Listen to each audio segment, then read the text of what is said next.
তো hello guys, আসসালামু আলাইকুম।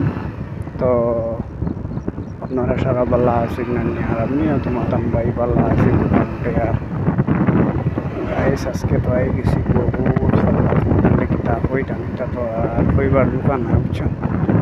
তা বহুত ফাল্লা গেছি। এখন বাড়িয়ে যাইয়া দেখেন সাইডো বাইতে খালি খেত আর খেত দেখেন। আবার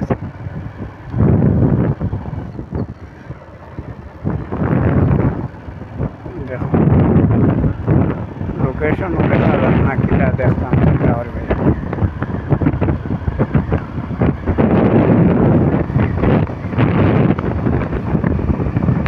দেখো